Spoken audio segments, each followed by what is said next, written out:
చెప్పేటప్పుడు కూడా ఏం చెప్తారు తెలుసా, మీరు పూర్వాంధ్ర ప్రముఖ్ బాధ్యతలు స్వీకరించాలి, మీరు దక్షిణాది బాధ్యతలు స్వీకరించాలి. బాధ్యతలు స్వీకరించమంటారు కానీ నీకు ఈ పదవి ఇస్తున్నా అని చెప్పరు.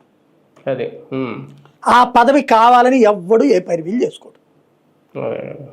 దక్షిణాది రాష్ట్రాల్లో పనిచేసి వచ్చినటువంటిది, ఈశాన్య రాష్ట్రాల్లో పనిచేసి వచ్చినటువంటి ఆయన మరుసటి రోజున హెడ్ పొజిషన్లో ఉండొచ్చు. ఆ ఆర్ఎస్ఎస్తో నువ్వు అసలు కంపేరే చేసుకోవద్దు. నీ కుర్రోళ్ళకి ఆర్ఎస్ఎస్కి సంబంధం కూడా లేదు. అది ప్రాక్టికల్గా ఆర్ఎస్ఎస్ అనేది ఐడియాలజికల్ ఆర్గనైజేషన్, ఇది పొలిటికల్ ఆర్గనైజేషన్. నీకు నీ ఉద్దేశం నువ్వు పెట్టుకో, కన్ఫ్యూజ్ చేయక, సైద్ధాంతిక సంఘర్షణ తేవాక. నేను అనేది అది. నువ్వు ఇంగ్లీష్ చెప్తే ఇంగ్లీషే చెప్పు, ఇంగ్లీష్లో సోషల్ మిక్స్ చేయక. తెలుగు చెప్తే తెలుగే చెప్పు, తెలుగులో తమిళ్ మిక్స్ చేయక.